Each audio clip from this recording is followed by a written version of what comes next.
Welcome to Desultory Philosophy, a podcast that celebrates the art of conversation. Our mission is to bring long-form conversations into new forums and minds. We will be bringing you diverse voices from politicians to reformed criminals, every background from the Rasta to the Sufi. The etymology of the word desultory comes from an ancient circus act where a man would jump from one galloping horse to another. In this spirit, our conversations will be not only non-linear, but daring and brave.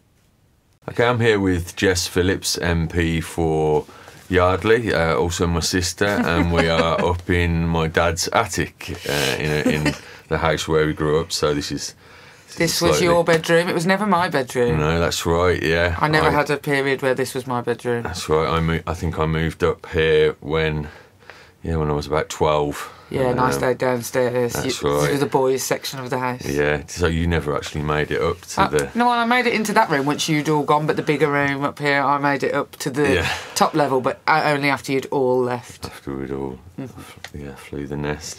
Okay, so, I mean, this is going to be a bit more political than usual. Obviously, I roll with the theme of desultory philosophy, which I know sounds, a bit convoluted, but the idea is that bits of philosophy may or may not bubble out of this. And I don't mean, deep Western philosophy or anything like that. I just mean your ideas about the world. Okay. My first question is, this kind of comes off the back of some of the stuff I've been doing at university. So we've had some seminars around, the difference between what's important in politics, and then you've got the kind of view of people, obviously in political science, that hard data, the real world, what can be empirically kind of found out. Obviously some people are more down that line. And I've heard you speak before about the power of ideas, so the power of narrative, the power of stories, in actually changing. I think a good example of that would be with the migrant crisis, when that child tragically washed up on the beach in Turkey. Angela Merkel had all the data and all the kind of empirical knowledge at hand, but it took this story, this narrative, to entirely change her policy on migration. So just your thoughts around that, the power of ideas. I can't pretend that I am a studious politician who pores over the data. I imagine Angela Merkel could put me to shame in briefings, etc. I think that if you look at the Prime Minister and the current situation that the Prime Minister is in, she is all about empirical data. I think Theresa May always strikes me as being the girl at school who was always got top marks but really had to study for them and had to, really work incredibly hard. Rather than having sort of natural sort of intelligence or being really clever, she was really studious, and that's why at the Home Office she was able to really study and get in depth on her brief. And now still, even if she gets asked a question in Prime Minister's question time about the police or about anything to do with the Home Office, you can see her shoulders drop and she feels comfortable and confident in an area where she knows all of the details. And it is also the reason she has been singularly a failure as a political leader, because she cannot tell a story. She cannot reach through a TV screen and grab the life of the people she thinks she's talking to. In fact, the only people she's talking to are people just like her. So I think that I'm not that. I'm not data oriented. I know a huge amount of statistics and facts and figures about the things that I am a specialist in: domestic violence, sexual violence, violence against women and girls generally. But it is never that will ever make the government or the public rally to my call. It is always your ability to tell somebody's story, and in the telling of somebody's story, you change the narrative from it being about us as politicians for a start off. So Angela Merkel having all the data and saying it's great for the economy, actually, if we take a big amount of migrancy from Syria or Eritrea or wherever, that doesn't remind people that they have a child, that they have hopes and dreams. And it's also about her and the economy and things that we consider our government business. We think love and hope and dreams and care are the business of everybody. And so talking about people's stories stops it being about me, stops it being about Angela Merkel, and makes it about the people who you're trying to talk about. And Theresa May, she single-handedly fails to ever do that. And I sometimes suspect that she doesn't have people. She doesn't have people in her life to tell her she's been a knob sometimes, or to tell her, you know, she doesn't have anyone who just takes the piss out of her mercilessly. And her inability to do some of that storytelling, I think, will ultimately be her failing. If you look at leaders like Tony Blair was amazingly good at it. Even David Cameron used to pretend that he'd met some bloke down the pub. You know, the leaning on the real people. But storytelling is... You're raised with it, you're groomed to it from a child. Children love stories, people like stories. I suppose the extreme end of that is the kind of narratives of crisis or something like that. So a kind of story that you know, I suppose the kind of story that ended kind of Keynesianism and brought in Thatcherism was, you know, we can't bury the dead and all those kind of things. You know, what, if anything, what story are we going to have in order to get rid of the Tories?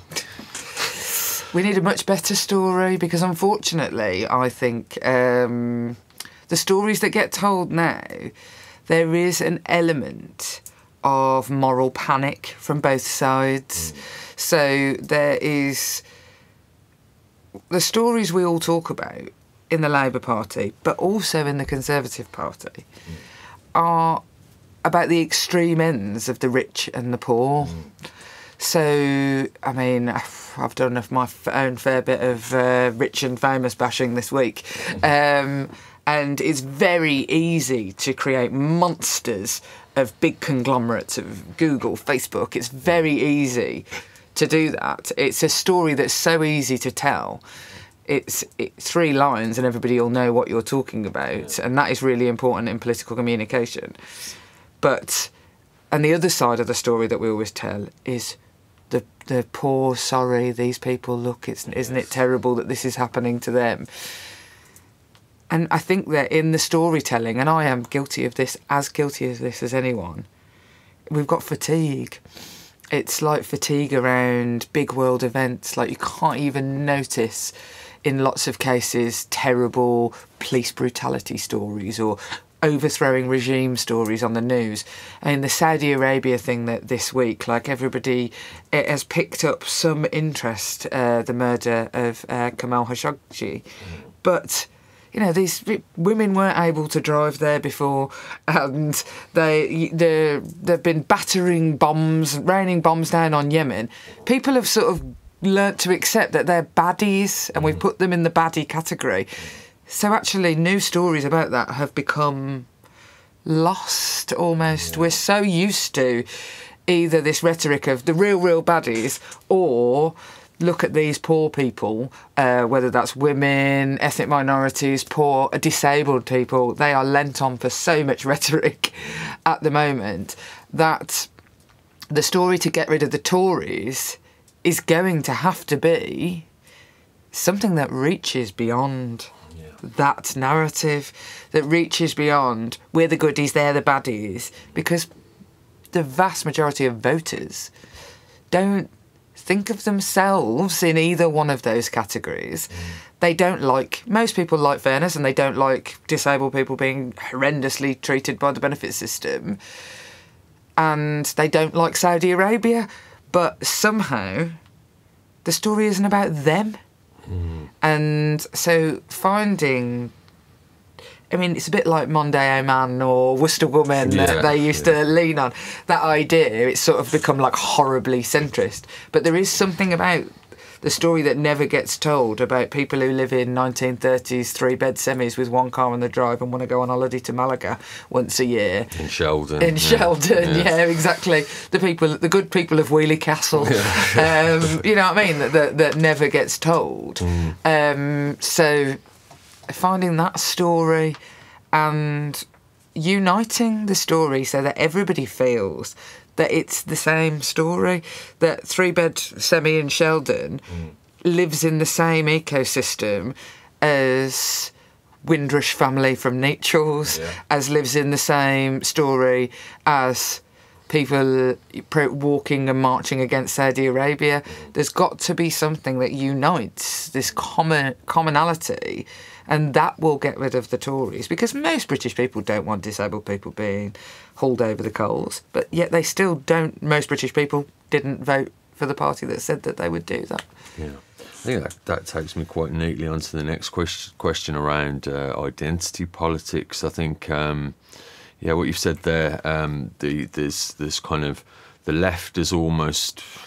This is quite an extreme view, and it's informed by a lot of what I've been reading, and you may not agree, but there's been a kind of divisive element within the left and I think it kind of portrays what you're saying there, where the identity politics has kind of created niches within the party, so or within the movement, whereby it seems, especially with Brexit at the moment, that if you want to get that small amount of airtime, that it really needs to be a kind of niche issue. So it's got to be feminism, or it's got to be Windrush or something like that. And it's kind of fragmented the overall cause of the left to the point where. We've lost, the overall idea of redistribution, of fairness and equality, and I think that's in terms of identity politics, there's a real yearning there within people. I mean, the Greeks called it thymos. I've been reading Fukuyama at the moment, and recognition. For the group is, it's at the heart of, it's almost part of human nature, you could say. But it seems to have kind of, it's problematic at the moment. It's become too niche, it's become too fragmented. How do you see that? I can totally see that argument.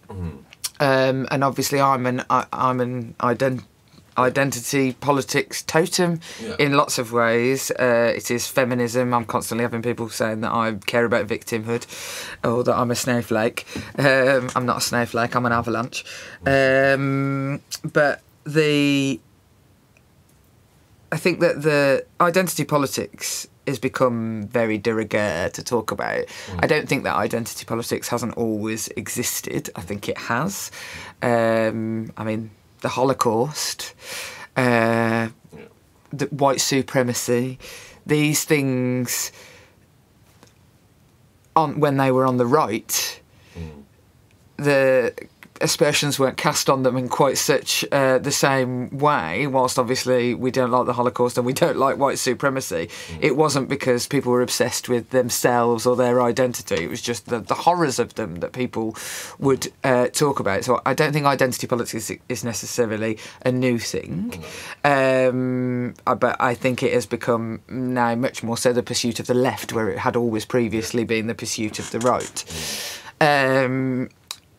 What I worry about in the nicheness is that it gives out a message to the average person that everything is fine, and so now we've got to tinker at the edges. That so sort of like, oh well, feminism's job is done, so now we have to think about sort of the next granular layer down. And I worry that that gives the false impression that actually there is any equality in the world, which I simply don't recognise. Whilst I can recognise some progress, it's not progress that I would mark well if I was a teacher. So I worry that it gives off that message. I worry that it is incredibly off-putting for great swathes of the population to just watch people seeming to have what appears like a fight, certainly online. And my husband always says to me, oh, you know, I don't need to say my husband to you because you know him, Tom. Tom, you know Tom, yeah. Tom always says to me, oh, you know, you've got to stop thinking that the world is online. He says the same to me about university campuses as well. Yeah. It might go on there, but it's not, you know. In our family, he is a bit like the man on the Clapham omnibus, isn't he? He's just sort of like, he doesn't go online, he doesn't hang around in university campuses. He's not picking it up in the calf, I don't think. These conversations that we sort of devilish ourselves with. However, having said all of that, I totally agree that the sort of the nicheness of some of it. But I also feel slightly pleased that we live in a time where when we say niche, actually intersectionality is what lots of people would say. And that there is a space now in this time for people whose real minority identities, you could not, you know, it's not like being black or white, which my son Danny would say, oh, you know, 50% of the kids in his class are from BME black backgrounds. It's not like girls and boys, 50% of the people in his class. It is people that you might not get except in every 10th classroom in the country.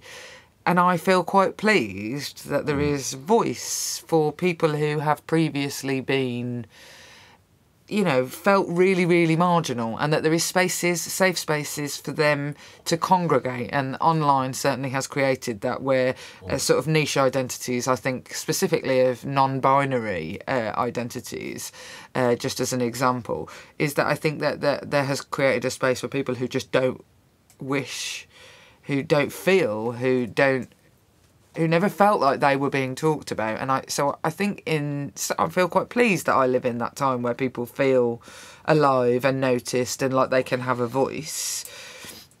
I do worry desperately, though, that not their identities, but the obsession with talking about identity politics is a rabbit hole that somebody wanted us to fall down, to hate each other. And the left, they loved to rally to the call of Joe Cox, of the idea of more in common. And I just wish that whilst individual identities and thoughts and feelings and progress could be made for really much more minority groups, I wish still that the overarching thing was the things that we had in common. The idea of us having more in common than that which divides us.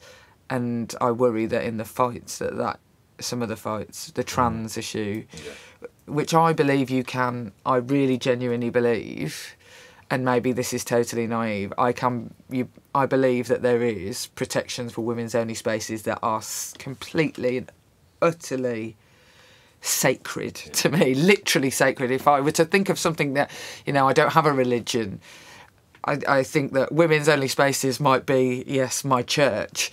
And so it is totally sacred to me. I think that you can have those in the same breath as fighting for better, clearer, safer, cheaper access to trans people transitioning, certainly, and or identifying, at the same time as feeling that women have the right to say what they do and don't feel comfortable with. I think those two things can exist together, but the debate has split everybody, and I worry that it's a massive rabbit hole. Yeah. Okay, so I wanted to speak about ideology and principle. So I know that, because I know you, that you Pretend that we don't know each other. you came, you didn't just land in politics. No. You came from a highly political background, very, and you worked in frontline, frontline kind of social stuff in Birmingham. Now, do you find that perhaps some of your colleagues and just in general sometimes ideology kind of can get in the way of just helping the family in front of you, or so I think sometimes everything has to be threaded, especially at the moment. I kind of see it's an opportunity to kind of enforce ideology a lot of the time when really Hectoring.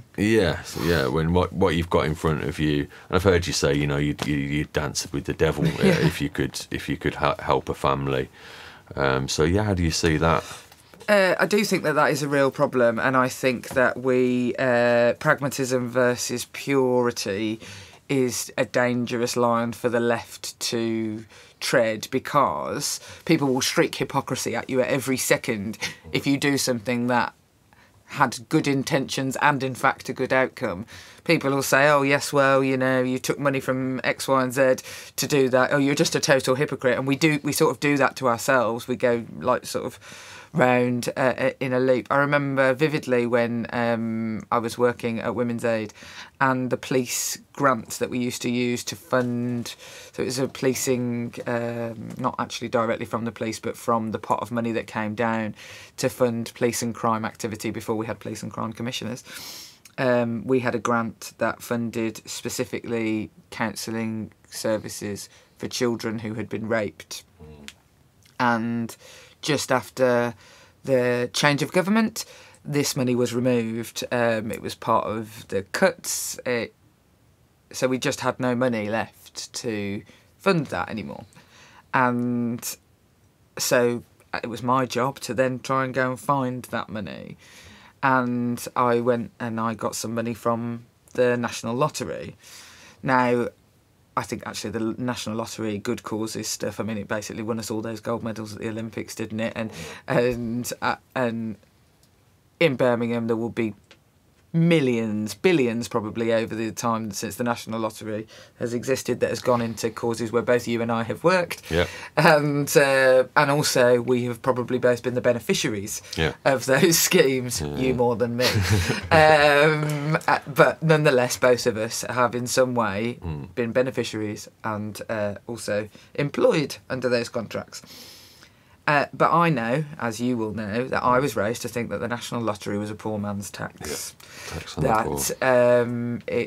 It is just simply funding good causes through a pot of money that basically came from working class households largely, is not the state that you or I have been raised, or in fact doesn't matter about our upbringing, we would not want to see that happen.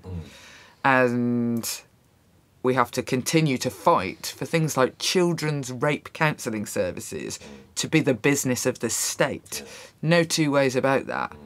So I can think all of that at the same time as knowing that to refuse to take money from the lottery because of my ideology would have done nobody any favours other than me.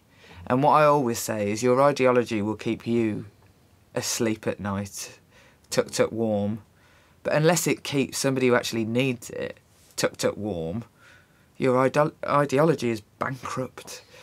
And I have had to make lots of choices like that when working on the front line with people in desperate need, that we can't, even you and I with our normal upbringing and you with some of your horrors, we can't imagine actually this level of fear, this level of exploitation.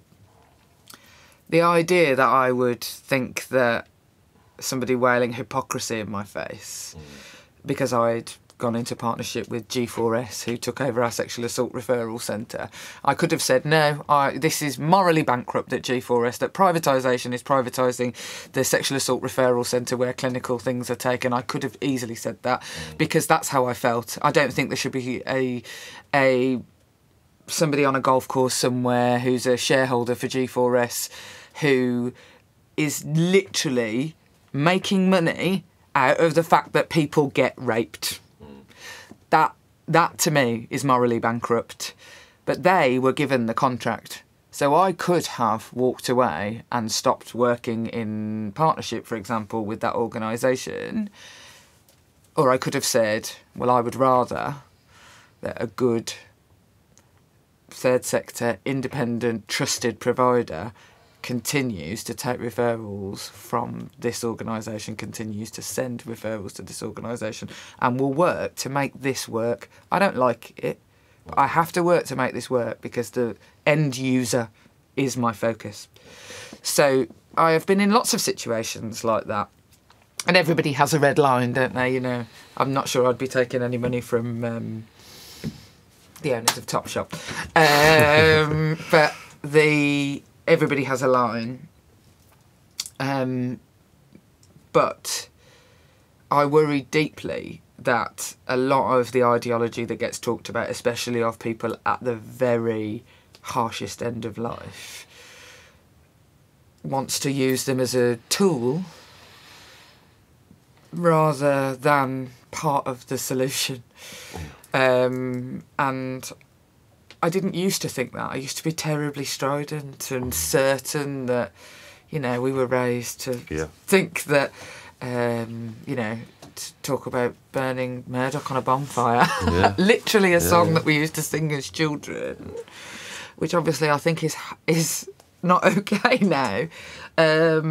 But I need to speak to the people who read The Sun. I need to... And every time a newspaper like The Sun asks me to say something, I think, well, if they're going to let me say feminist stuff in The Sun, surely that's a good thing to do. I don't change who I am when I interact with different things. I don't change who I am, and I don't feel that I have to behave in a new way or offer loyalty to somebody. That is not one. But I do think that we have a duty to not use just our on-off binary morality to basically judge other people to the point that we ignore great swathes of the country. I think that, I mean, I really, really worry that ideology isn't ever rooted in reality in politics. I think there's much, much better representation in Parliament now, though, to be fair. You're much more likely to be a woman. You're much more likely to you are much more likely, although still unlikely, to have come from a working class background, to have had a normal upbringing. It is much more likely now, on actually both sides of the fence, and in fact much more likely than ever before to be BME. Still not representative, but I do think that has changed the way that the political discourse goes on. People talk about their own mental health problems, their own babies that have died, their own experiences of gambling and things like that. And I think that actually has made, in some regards, a more pragmatic sense and a more realistic sense that overrides ideology. You're much more likely to have soldiers, for example, in Parliament, who obviously, when they're talking about the front line... It really is the front line. It really is the front line, yeah. And they know what they're talking about. Yeah. It's just, I think that the political establishment, and I'm afraid to say sort of political theory, it needs to move at the same rate to diversify, because I think that is still largely pretty white, pretty male, pretty one-dimensional in class experiences. I see you as a very much a politician of the zeitgeist. You know, there's something about. This is weird talking to myself. No, because you're not meant to say nice things about me, Luke. Yeah. This will break the habits of a lifetime of taking the mick out of me. So yeah, the zeitgeist. You know, what is it about? You know, you are a politician of the time, aren't you? There's a lot of the things that you've already said within this interview. You know, they sound very different from political discourse that you're going to get from the kind of the majority of members of parliament. So what is it in your experience? What is it? What is, you know, what was the political world that you grew up in, and the kind of time frames of that have informed the kind of politician that you are today? It's really hard to put your finger on it. I think it is a number of things, because actually I don't think that my upbringing was that different to at least 50% of the members of parliament, and actually in the Labour Party, you know, an 80% of politicians in the Labour Party. The Labour Party and MPs get a bit of a drubbing, and certainly under the Blair years had a bit of a drubbing about being a bit posh and Oxbridge and that sort of thing. But actually, in reality, they're not different to me at all, and I think that they get a real drubbing unnecessarily. Most of them just like, I mean, certainly had much more impoverished upbringings than we had. Yet people think of me as being like, you know, because I've got a regional accent, people think that, you know, I like grew up in a box in the middle of the road. Yeah. It's not the case, is it? No. It's just not the case. We grew up in a working class background that very much was part of our identity, and very political, that was part of our identity. It was, I'd say, the single biggest thing in our family was politics. Oh, without a doubt. Without a doubt. Like, it was the morning, noon and night conversation. It was... Yeah. I mean, it wasn't morning mass, it was, you know, morning debate. Yeah, exactly. So I think that means that actually in most conversations I've been in that conversation before, because so it gives me that upbringing gives me easy access to a library of responses. And also we come from quite a big family as well, I suppose. I think makes a difference, because we came from a big family, and none of us have united experience. It's not like we all ended up being teachers, or we all ended up being... we all went to the same school. We didn't... No. We all had very, very... I mean, you went to all the schools, so you didn't try them all out. We didn't have really similar experiences. In fact, we didn't really have the same upbringing. But what that taught me, I suppose, and what I have always been really, really good at, and it's the reason why I think I am the politician I am today. And it's funny because people say I'm really authentic, that I'm almost going to completely reverse this in what I say, is that I can absorb people's experiences. I find it incredibly easy to literally take on the experiences of the people I meet and work with and understand them. And I think it is because I've had a lot of varied life, and because I'm just fascinated by people. People was our religion when we were growing up. Even like gnarly, ugly, horrible to look at people. Yeah. We were raised to consider, and I have found that the level of empathy that I can offer to my constituents, and also the people I've worked with in the past, means that when I speak their story or stand up and talk about their cause, that it feels very personal to me and to them, and I think that helps, and I think that is a real genuine skill. I'm like an empath, like in X-Men. Is it X-Men? Star Trek. Star Trek. Sorry, the original empath. I apologise. Yeah. My husband will now divorce me for saying that. I remember when to combine the two things. I remember when I met who my husband calls Patrick Picard, Patrick Stewart. I met him as part of a domestic abuse campaign in Parliament. Yeah, it was amazing. And he was like, "Oh, my nieces, like they love you." And I was like, "That you have no idea."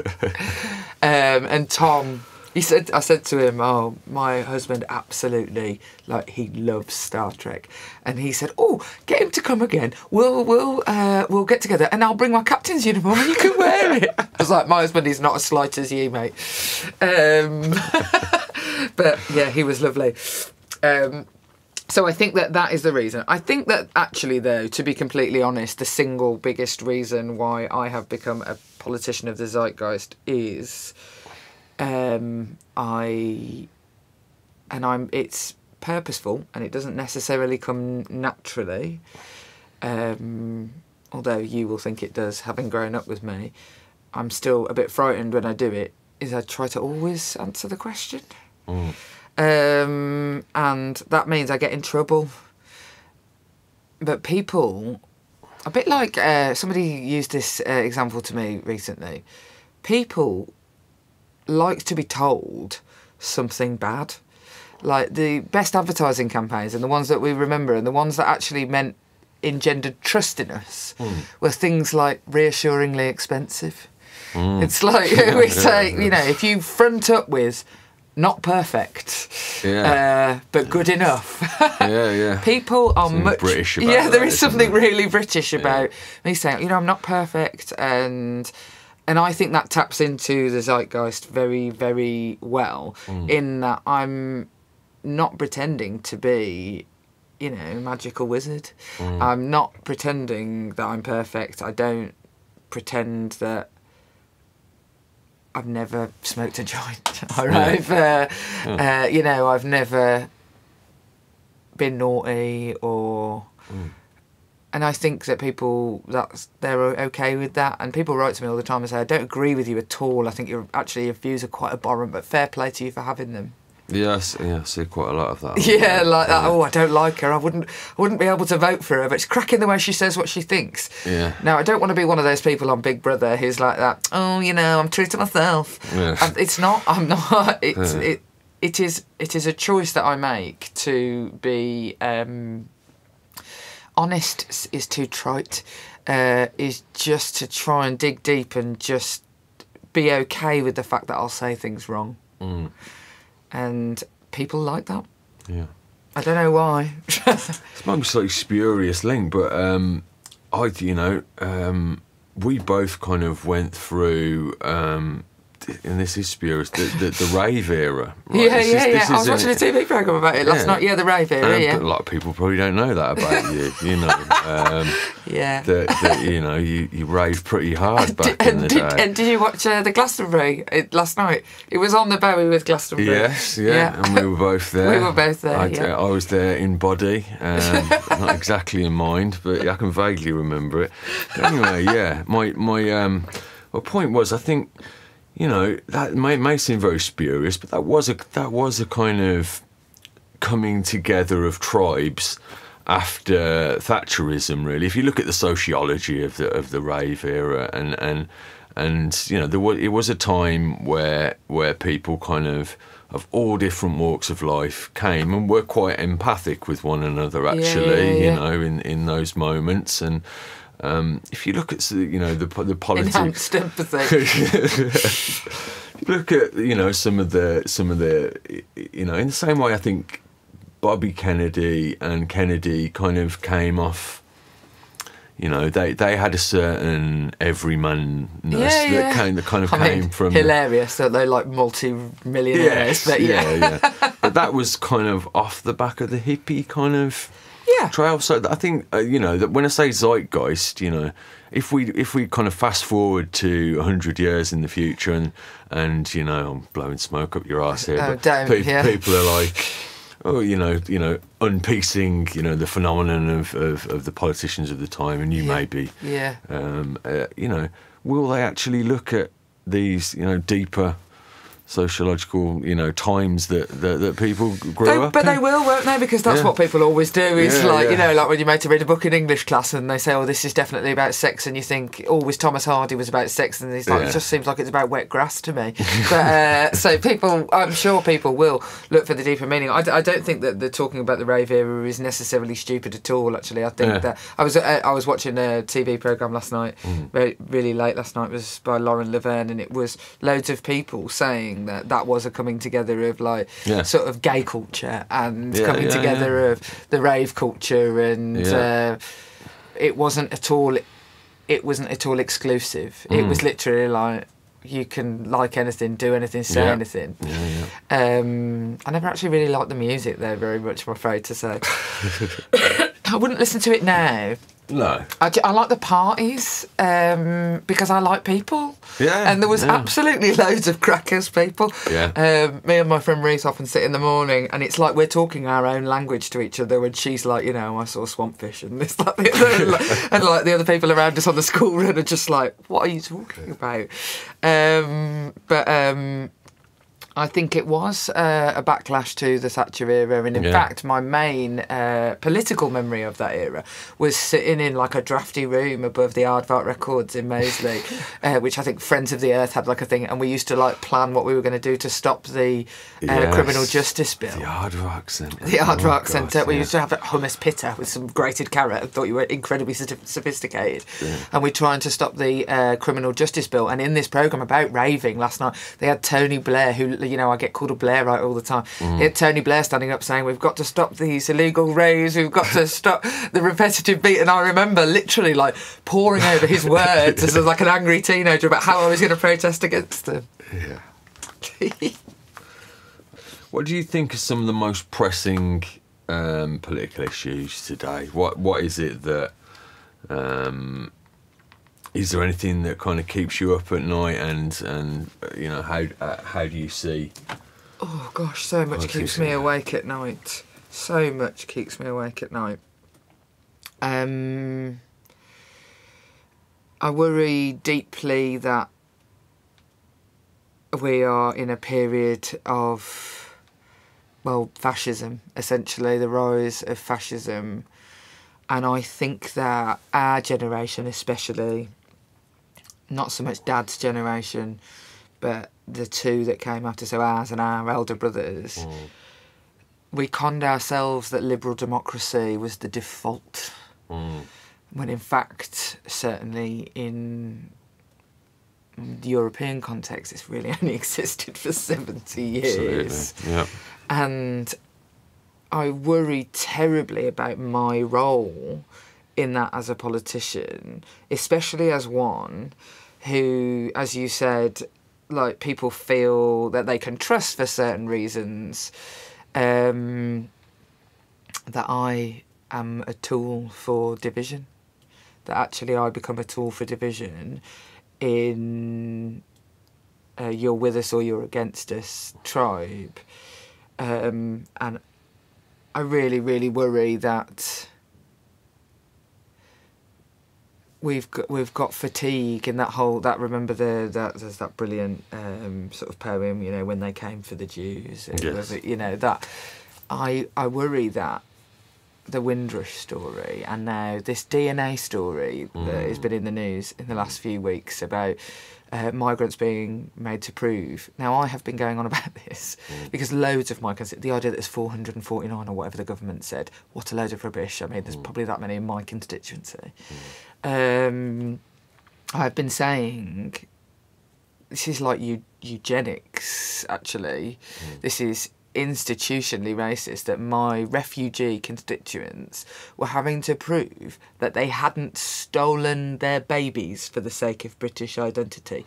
Now, I might expect that from somebody ill-informed who read some sort of alt-right stuff online.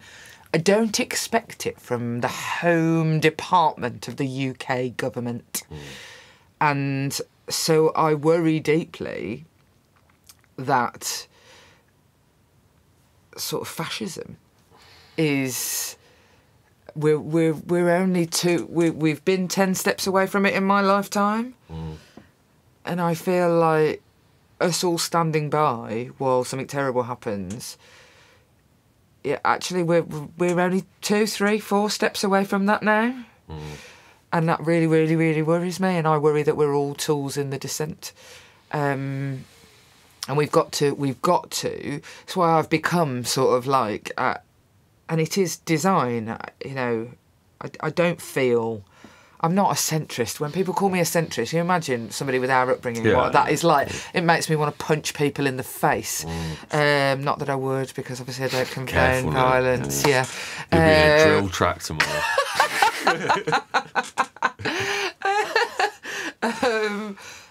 But I don't feel middle of the road, but it has made me become almost militantly reasonable. Like, I don't want to be like all one way or another, because I worry that I am being used as a tool in sort of fascistic changes to our culture, and I'm really, really frightened about it.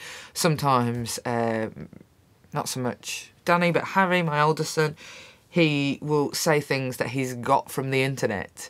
And nothing bad. He's definitely the kid who goes around. He's definitely the woke kid who goes around school saying you can't say that, it's homophobic. Like we both were. It was a much bigger cross to bear when we were kids. Yeah, it wasn't woke then. It wasn't woke then. Yeah. It was going to get a battering when we were kids. Yet we still did it. Yeah, there was no woke. There was no idea of woke. We were alone, like, at school. Yeah, so he's definitely, you know, and in fact he's very much more liberal than me, but then sometimes I hear him say things and I know they're not his words. He's the key demographic, isn't he? And you know, the young white man. And and Tom will just go, where did you get this from? Yeah. Like, show it to me now, and make him talk through. He like basically makes him research every single meme he's ever looked at, which I understand is like not what everybody is going to do, but I really do worry that I think that is the single biggest thing, and division, pitching the rich against the poor, whether, you know, completely reasonable and fair fight, but the haves and have-nots, all of that. I just really worry that we're not part of a community, a bigger, wider, broader thing that we can be proud of, and that is my greatest worry about politics. The backlash, Trump is the backlash to Obama, and the Me Too is, and the backlash against Me Too, and the fact that, you know, I knew that Kavanaugh was going to become the judge. I know that the stories this week about super injunctions, I know he'll still be sitting on his pile of money at the top. I know Weinstein will probably never do a single day of jail time. I know that there will be a backlash to my brand of feminism, even. And I just really, really, really worry that we've lost all reason. Yeah. It's terrifying. I am terrified for my kids. Genuinely terrifying. I think, I am terrified for them. Yeah. I've been on a kind of political journey myself. I think really. I know you used to be an absolute. Yeah. I won't even say. There's no words I'm allowed to use anymore. Is there? Yeah, you used to be too far one way, I'd say. Yes, yeah, I mean, yeah, no, and dangerously so at times. Definitely. And that was... You were a massive conspiracy theorist. Yeah, I've been through the lot, you know, I've been through it all, really. I have heard some entertaining stories from you. Well, yeah. I'll stick to the ones about the moon landing. They seem politically safe for us to talk about. Well, yeah, let's not go. Got any about Titanic? I heard some people think that the Titanic wasn't. Apparently, it wasn't. It wasn't the Titanic. Yeah. You know, I don't know why you would know that. Yeah, I know. I still it's that Robert Anton Wilson, who wrote the Illuminatus trilogy, used to say he was a collector of conspiracy theories. He didn't buy into them, but he enjoyed collecting them. So I've kind of matured to to that level now where you know, I still keep a little eye, and thankfully I'm not, you know, psychotically insane anymore, so that I don't buy into them. But I mean, I'm thankful that you're not suffering from psychosis in this period of your life. Yeah. But yeah, the political journey I've been on, I suppose, is, you know, having, come recovered and not stuck in those crazy behaviours and mind frames anymore, but also going into university as a mature student from a political background and actually challenging myself on some of the beliefs that I had before and some of the very, you know, kind of stark political, you know, where I placed myself. But I've started to kind of look at this is right down, you know, at the heart of kind of political science, I suppose, but the politics of the individual and the politics of the group. Now, I would have gone into university, and I did go into university, absolutely egalitarian. It's about the group, you know. That's the correct realm of politics. I'm starting to kind of, because of my own personal journey has, you know, got immensely individual, because there was no one left else around me, and I just had to destroy myself and be reborn. I worry actually whether the politics of the collective is sufficient in our age for the individual to have that individual journey as well. Do we lose something by always kind of coming up with a collective response and solution to and there you've got like left wing and right wing politics, haven't you? You've got like the right being the realm of the individual. Is it? I don't know. You know, does it always have to be? And the left saying that, you know, it's a collective response. Yeah. I mean, naturally, I always would say, I like you. I think that a collective. We're all better off when we're all better off, sort of thing. And that is certainly, I think, for me to undo that level of conditioning of my whole life would be, I'm not there yet. And I'm glad that I'm not there yet. I still think I'm on the right side. But what I would say is I have lots of young work experience, people in. Pretty much every week we try and have at least one young person in Westminster with us and in the constituency. And they are often, you know, very like, oh, you know, how could anybody vote Tory? Like, you know, they're the baddies, you know, why don't they care about the poor, etc., etc. And, you know, I don't disagree with them in lots of regards. They are, you know, an abomination in lots of regards. But I will try and get them to see that, and it's never, I never try and get them away from that view, apart from on a personal level. So, you know, they are just people. I do try and keep people human. But one thing that I hope that they all get when they're there is that no one law change, no one policy, no one idea affects everybody well. There is no perfect.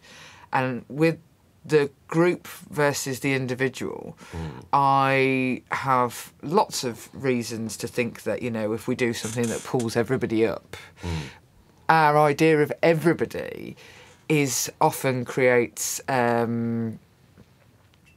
well, it's just like a level, isn't it? Yeah. And it's not for everyone. And your and my upbringing was different. And our schooling and education was different, even though we grew up with the exact same wealth, with the exact same access to education, with the exact same access to everything. But it was different because the society that had been created around free education, free healthcare, access to benefits, we both had the same family allowance we used to have to run and get from the post office, is that I fit into that system that was created for the group.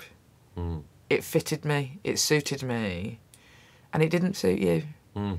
And so I worry that we make an arbitrary line when we talk about the group, and that sometimes the nature of everybody having to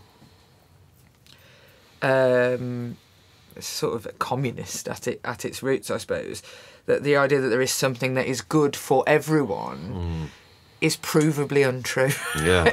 So if I look at just my life and your life, it is provably untrue.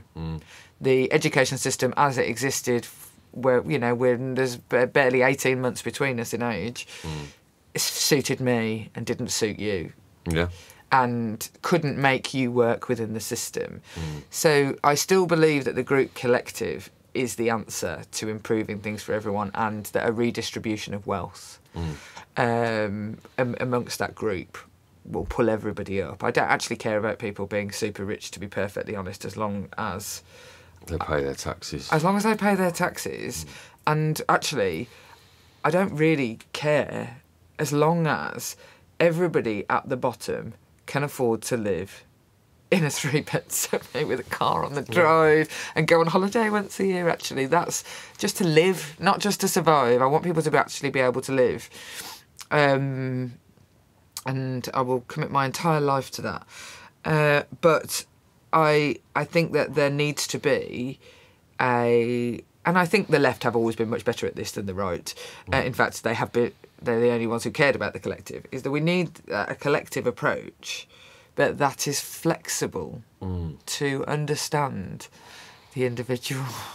So, I mean, that's manna from heaven, isn't it? Motherhood and apple pie. I mean, it's like, you know, I want to be a size 10.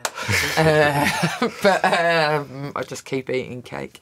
But that, I think that we have to be really careful that in talking about the collective, we're not just talking about drones, we are talking humans. The reason I love politics and I love my job and my life is I love humans. I love their complexities. I love that they're not the same, and then in some regards they're totally the same. And you can make them all say the same thing, and you can then make them act with wild indifference. And I just think humans are amazing. But I think that there is room for the individual, and sometimes the group can be oppressive if the individual doesn't fit in. I've got an assignment to hand in on Monday by close of day, which is, what is human nature? You were just saying you love humans. I do. Can you help me? Human nature is whatever the person who's talking about it projects on, and will usually be talking about themselves, not others. Okay. So it's completely subjective. Right. It's in the eye of the beholder. Is there anything innate, or is it born in society? I mean, I can't believe people are born evil, though. I've met some kids I didn't like much. What about good virtue? Are people born with some innate virtue?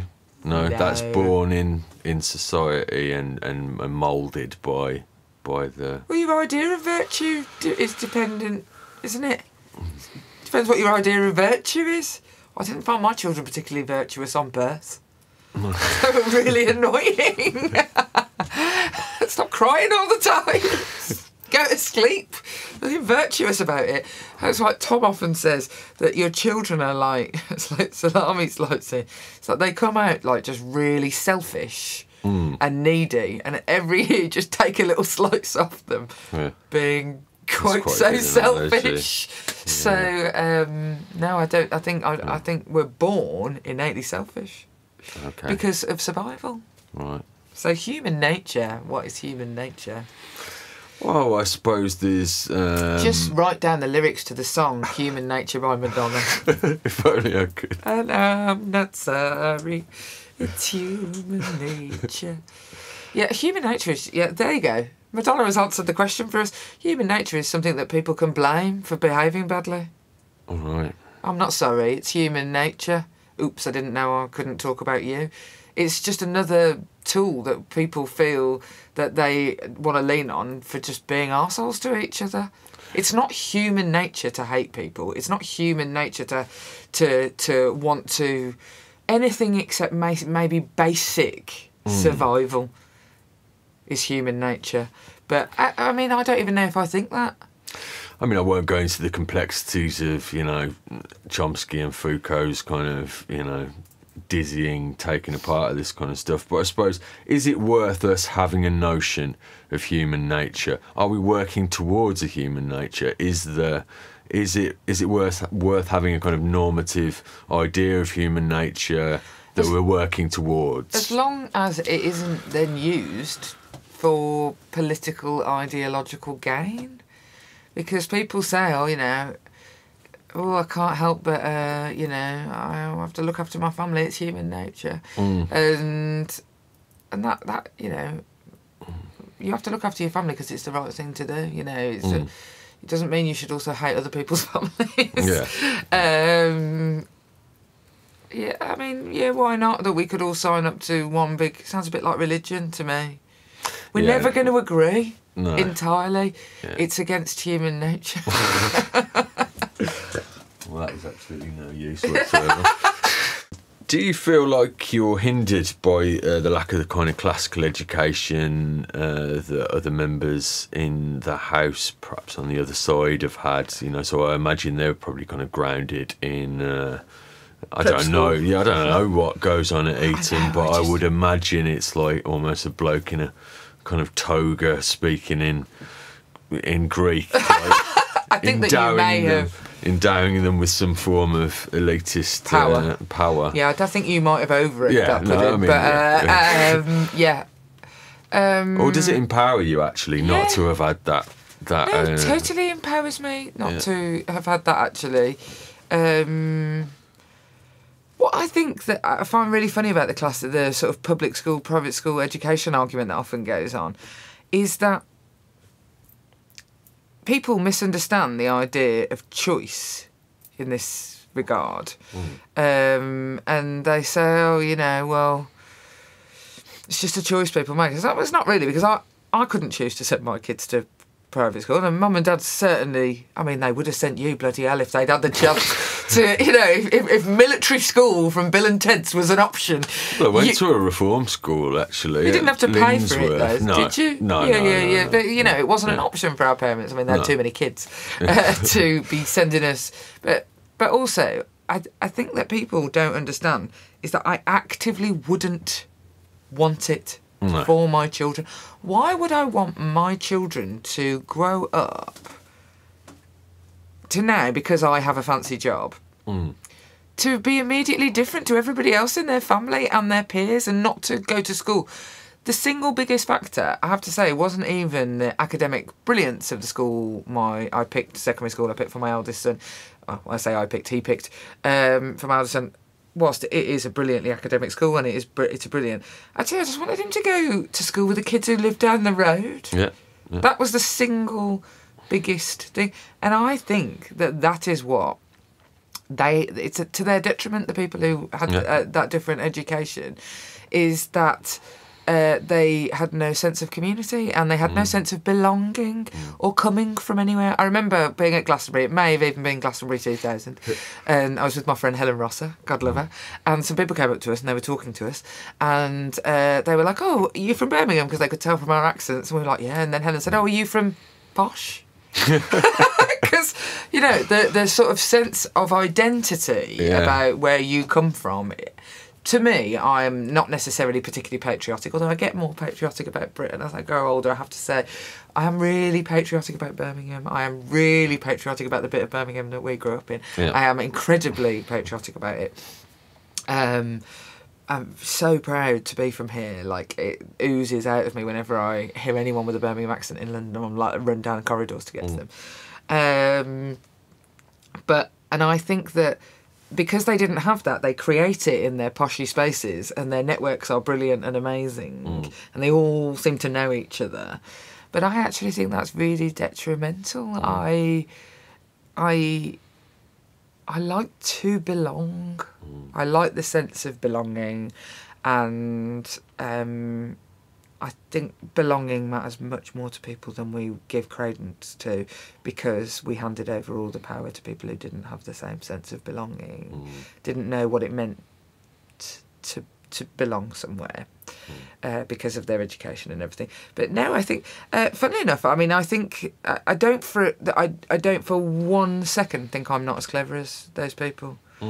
They maybe like. No, I mean, you keep saying fancy people's names of books that you've read. People, I mean, stop it. You know, they can do some of that. Yeah. But I don't think it hampers my intelligence. If you're quick. Yeah. There is no book learning that you can't get around. Intuitive. Yeah. If you're...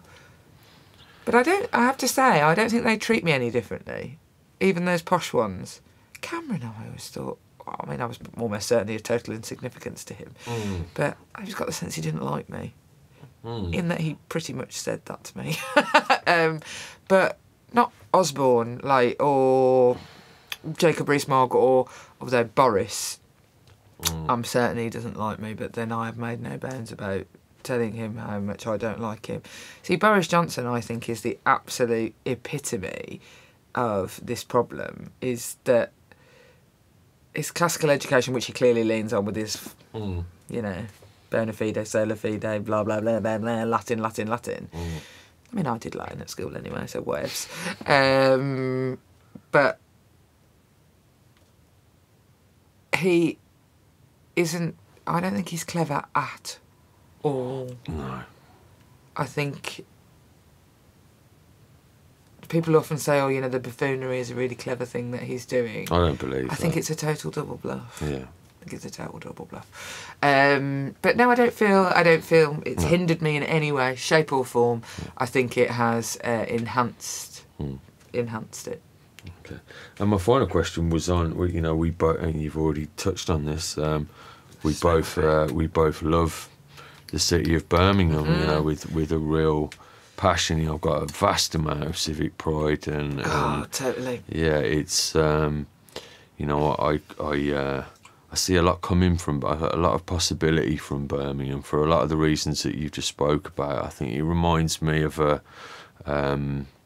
actually what American big cities like have, like, you know, your kind of Detroits and your Bostons, and that was that people went there from all these different parts of the world to work, and it is a new city, Birmingham, you know, in that sense. And there's, you know, the camaraderie of, you know, the old Irish man on the line with the Jamaican fella and the Bangladeshi fella, all working together and taking their tea breaks together. It's something that we know are incredibly emotive to us, and that we've had those experiences that I think only, you know, the majority of the people where you work could only guess at, really, knowing that real solidarity, you know, and in its ugliness, and in its comedy and its beauty. And that's what I see about this city, and you know, I you know, I see it on the right, and I see that there's a certain kind of politics that can come from Brummies as well, that is actually pretty bloody shrewd as well at times. Yeah, tell me about Birmingham. I totally agree with you. I think that you sum it up really well. I think that it is all of those things. It is a total melting pot. It should be like Woketown, shouldn't it? I mean, because when I sit in the chamber sometimes, I sit across the aisle from people, and I just think, you've got absolutely no idea about where I come from, about where I live. And it's not like it's a small place. It's the second bloody biggest city. There's 3 million people in the wider West Midlands area. And I just think you would not be able to, like, people always say Boris Johnson, he's got real appeal to the... I mean, we would see him for what he was here within seconds. Absolutely. There is a shrewd... the use of the word shrewd. Yeah. And actually, it has been used against us, this sort of shrewd indifference to a bit of blouse, essentially. Yeah. You're a bit blousy. Yeah. You know, on your way, lad. That sort of thing. There has been... It is this sort of shrewd... I often think that if the tagline for Birmingham tourism would be like, come if you want. Like, I mean... if you must, we'll welcome you. If you want to come and see us for the day, there's some quite good things. And it's been used, that sort of shrewdness of not wanting to blow smoke up our arses, and also, I think, keep it a bit secret. Yeah. I think an element of keep it a bit secret that has been used to cast us as sort of like, oh, we don't care about, like Eeyore, the Eeyore of the country. Oh, like, we're so sorry, nobody cares about us. And that, I think, couldn't be further from the truth. And I think that a huge amount was made in sort of like the 60s and 70s about brilliant, bold, brave northern women, for example. Like, you can all get your Bessie Braddocks up in your head, and you know that there's sort of the firm women in pit communities and stuff. And Birmingham didn't have that same sort of exposure, but what you describe as, like, you know, down the Rover, the men on the track line being exactly as you describe is entirely true. Yeah.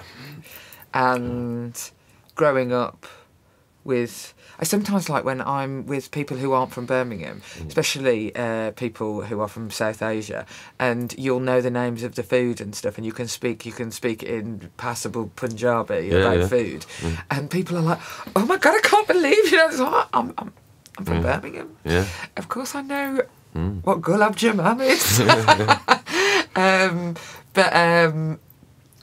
Yeah, I think. It seems to me at the moment, more so than ever, that it is a place of possibility. Yeah. I feel something different is going on in Birmingham. And it will be money, I'm afraid to say. Some of that will be about money and HS2 and also the fact that London is, because of house prices, it levels off.